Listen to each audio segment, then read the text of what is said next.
ये है अपना राजपूताना नाच, जिसे तलवारों पे इसने अपना जीवन काटा, बरछी तीर कटारों पे। राजपूतों का ये महासमागम आप देख सकते हैं, दूर दूर तक जहां तक नजरें जा रही हैं, छतराड़ियां हैं और राजपूत हैं, बुजुर्ग हैं, युवा हैं, पूरे देश से यूं तो आए हुए हैं, लेकिन राजस्थान के कोने कोने से राजपूत यहाँ पर भवानी निकेतन में जुटे हुए हैं। राजपूतों का ये प्रदर्शन ये दिखाता है समाज के अंदर की एक बेचैनी को, पहचान को लेकर। जिस तरह से जब ये राजपूताना स्टेट आजाद हुआ 1956 के पहले चुनाव में 160 विधानसभा सीटों में से 54 अकेले राजपूतों के हिस्से आई थी। उसके बाद जिस तरह से सिमटते सिमटते 21 तक आ गए हैं, इस बेचैनी को कहीं ना कहीं ये दिखाता है। जिस तरह से बड़ी संख्या में कोने कोने से राजस्थान के लोग आए हुए हैं, राजपूत के समाज के जाजम पर सभी दल के नेता एक साथ आपको दिखाई दे सकते हैं। देख सकते हैं वहाँ बीजेपी की सांसद हैं दिया कुमारी, इसके अलावा बीजेपी के प्रदेश अध्यक्ष सतीश पूनिया भी बैठे हुए हैं। इस तरह से आप राजस्थान सरकार के मंत्री हैं प्रताप सिंह खाचरियावास, भंवर सिंह भाटी, धर्मेंद्र राठौड़ हैं, राजेंद्र राठौड़ हैं बीजेपी के नेता, मंच पर भाषण दे रहे हैं केंद्रीय मंत्री गजेंद्र सिंह शेखावत। तो इस तरह से जो मंच सजा है, जाति का जो जाजम सजा है, उस पर सभी लोग आकर बैठे हुए हैं। ये श्री क्षत्रिय युवक संघ का हीरक जयंती है, डायमंड जुबली है, जिसकी स्थापना तन सिंह जी ने की थी। तन सिंह जी ने समाज को सुधारने के लिए राजपूतों में, क्षत्रिय युवकों में एक पहल की थी, और समाज सुधार की पहल जो है उसका अलग पूरे राजस्थान में जग रहा है। यह दिखाता है कि किस तरह से आस्था है तन सिंह जी की बनाई हुई संस्था में लोगों की। आप छतों पर देख लीजिए किस तरह से लोग एक झलक पाने के लिए खड़े हैं। इन नेताओं की झलक पाने के लिए नहीं खड़े हैं, बल्कि समाज के प्रति ये जो आस्था है, उस आस्था का परिचायक है। देखिए, राजपूतों के बारे में कहा जा सकता है कि राजपूत जो है राजस्थान के अपनी शूरवीरता के लिए तो जाने ही जाते हैं, अपनी नफासत और नजाकत के लिए भी जाने जाते हैं। आप दूर से पहचान सकते हैं, अगर 10 युवक आ रहे हैं तो उसमें राजपूत कौन है। हालांकि अपवाद होते हैं, लेकिन उसके बावजूद जिस तरह से इन्होंने अपने संस्कारों को संजो कर रखा है, निश्चित रूप से कहा जा सकता है कि यह समाज अपनी पहचान के लिए जिस तरह से एक छटपटा रहा है, इतने सालों तक राजपूताना राज किया है राजस्थान पर, और अब जिस तरह से कभी आरक्षण को लेकर, कभी छोटे छोटे मुद्दों को लेकर, कभी तो गैंगस्टर आनंद पाल सिंह के मुद्दे को लेकर भी ये समाज जब सड़क पर उतर जाता है, चतुर सिंह जैसे अपराधी के मुद्दे पर भी ये समाज सड़क पर उतर जाता है, तो समझना चाहिए कि ये समाज के अंदर एक बेचैनी है, समाज खोज रहा है अपनी नई पहचान के लिए। ये महिलाएं हैं समाज की, इस तरह से पीले वस्त्रों में आई हैं। पीले वस्त्रों में अब जो महिलाएं आई हैं, ये समाज का एक संस्कार है। आप जब भी किसी राजपूत के घर जाएं, क्षत्रिय के घर जाएं, तो वहां पर जो आप महिलाओं के वेशभूषा देखेंगे और घूंघट देखेंगे, आपको पता चल जाता है कि हम किसी राजपूत के घर आए हैं, चाहे वो किसी भी उम्र के हो। संस्कार इस जाति में, इस समाज में बचपन से दिया जाता है। ये केसरिया बाना पहन के आए हुए हैं सारे युवक। आप इन युवकों को देख लीजिए, सारे के सारे युवक केसरिया बाना पहनकर आए हैं।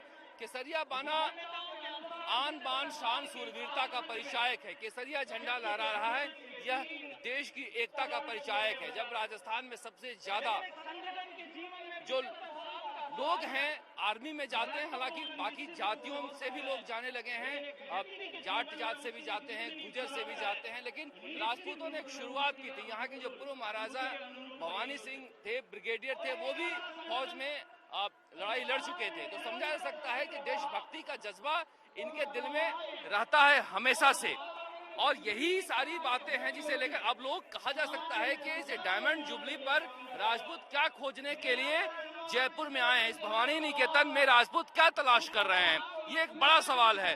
ये जो लोग आए हैं, क्या नेताओं की भाषण सुनने के लिए आए हैं? नेता तो भाषण देते रह रहे हैं और नेताओं के भाषण राजपूत समाज के लोग सुनते रहे हैं, फिर ये क्यों आए हैं? ये दिखाता है कि अंदर की एक बेचैनी को, समाज की छटपटाहट को, वो कैसे खत्म हो। क्या यहाँ से कोई संदेश लेकर ये समाज जाएगा? ये एक बड़ा सवाल है समाज के ऊपर।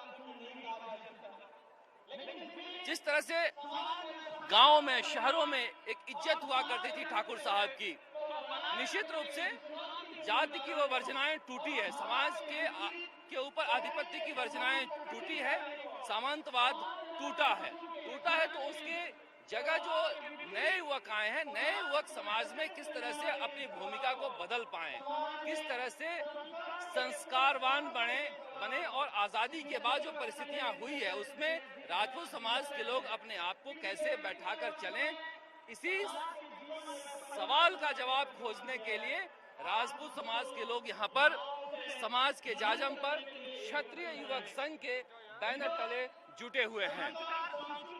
क्योंकि जिस तरह से देखिए कहा जाता है राजपूतों के युवकों के बारे में कि बहुत सारे भटके हुए हैं, चाहे आरक्षण का सवाल हो या फिर गांव में बहुत ज्यादा पढ़ाई लिखाई का सवाल नहीं हो, इन सवालों के वजह से यह समाज पिछले कुछ दिनों में बहुत सारी बदनामियां भी झेली है। इसलिए जो तन सिंह जी ने अलग जगाया था क्षत्रिय युवक संघ में, उसकी जरूरत पहले से कहीं अब ज्यादा है। अब समाज के जो नेता हैं, समाज के जो अगुआ हैं, इसे कैसे लेकर जाएंगे ये एक बड़ा सवाल है। लेकिन केवल सामाजिक सुधार का मसला नहीं है, मसला है राजनीतिक हिस्सेदारी की भी। लोकतंत्र में अब राजतंत्र तो रहा नहीं जो राज करें, राजनीतिक हिस्सेदारी कैसे हो इसे लेकर भी एक बड़ा सवाल है। राजस्थान में 7% जो हैं वो राजपूत हैं और 7% राजपूत ज्यादा से ज्यादा कैसे सीटें जीते। बीजेपी के जमाने में, भैरव सिंह शेखावत के जमाने में इस पार्टी की पहचान बीजेपी से हुआ करती थी, मगर जब बीजेपी ने जाटों को आरक्षण दिया उसके बाद से ये लोग टूटकर कांग्रेस की तरफ भी गए। एक बड़ा जो मसला था और अशोक गहलोत ने एक प्रयोग किया, कोटा के महाराज जो थे इचराज सिंह, उनको लेकर चुनाव लड़ाया। इस तरह से भरतपुर के भी जाट राजघराने के थे, उनको भी कांग्रेस में ले आए थे और बहुत सारे ऐसे राजघराने थे जो बीजेपी से नहीं जुड़े थे, उन्हें कांग्रेस ने जोड़ने का काम किया है। प्रताप सिंह खाचरवाल जैसे नेताओं को भी आगे बढ़ाया है। तो कहीं न कहीं जिस तरह से अब राजपूत समाज भी बीजेपी से हटकर भी अपना विकल्प देख रहा है, जैसे वसुंधरा राजे पिछली बार जब चुनाव हारी थी तो कहा गया कि राजपूतों की एक बड़ी नाराजगी जी थी, वो वजह थी। ऐसे में एक नया कॉम्बिनेशन क्या हो सकता है, उस कॉम्बिनेशन में राजपूत अपनी हिस्सेदारी ज्यादा से ज्यादा कैसे कर सकते हैं, इसी सवाल का जवाब ढूंढने के लिए शायद इतनी बड़ी संख्या में अब लोग आए हुए हैं। लेकिन जो नेता सभी पार्टियों से आए हुए हैं, यह दिखाता है कि समाज जब एकजुट रहेगा तो चाहे वह बीजेपी के नेता हो, कांग्रेस के नेता हो या दूसरे दल के नेता हो, आपके दर पर आएंगे। ये भी एक संदेश देने की कोशिश की गई है। सचिन पायलट भी पहुंचे थे वहां पर क्षत्रिय युवक संघ के दफ्तर में मिलने के लिए तन सिंह जी से। तो कहा जा सकता है कि राजपूत अपनी एकता के जरिए, एक संगठन के जरिए न केवल राजनीतिक, न केवल सामाजिक, न केवल आर्थिक, बल्कि एक पहचान के लिए जो लालायित हैं उसे खोजने की कोशिश कर रहे हैं। और सुनते हैं क्या कह रहे हैं केंद्रीय मंत्री गजेंद्र सिंह शेखावत।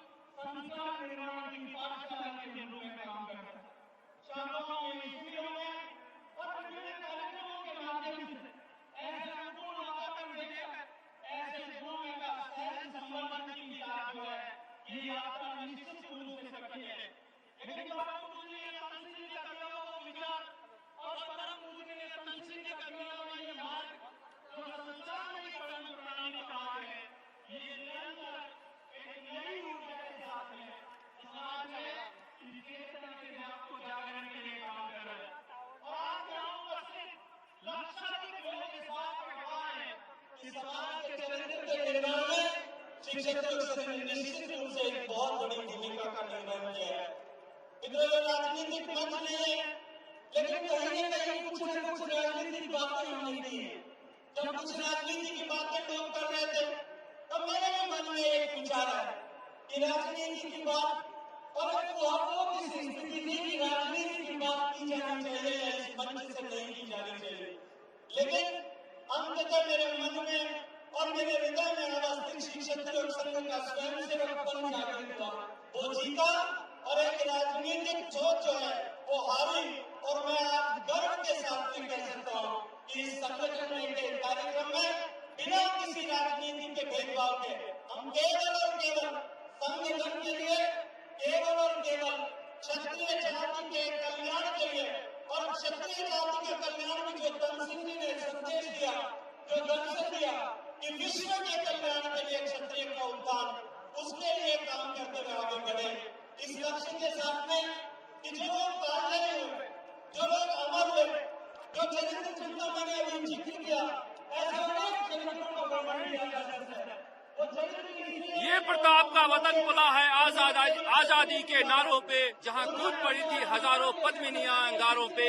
ये है राजस्थान का राजपूताना, और इसी राजपूताने को प्रदर्शित करने के लिए इतनी बड़ी संख्या में यहाँ पर राजपूत समाज के लोग आए हैं। जो सुनकर जा रहे हैं, जो कुछ समझ के जा रहे हैं, क्या वह बदलाव ला पाएंगे, ये एक बड़ा सवाल है। क्योंकि अगर डायमंड जुबली मनाई जा रही है, क्षेत्रीय युवक संघ की स्थापना की, तो राजपूत यहाँ से निकले तो डायमंड की तरह, हीरे की तरह निखरा हुआ भी दिखाई देना चाहिए, जहाँ पर उनकी स्वीकार्यता हर जाति में हो, हर समाज में हो, हर राजनीतिक दल में हो। ऐसा संस्कार सीख किया जाना चाहिए, और यही तंसी जी का सपना था। कैमरामैन शर्मा के साथ शरद कुमार, जयपुर, राजस्थान तक।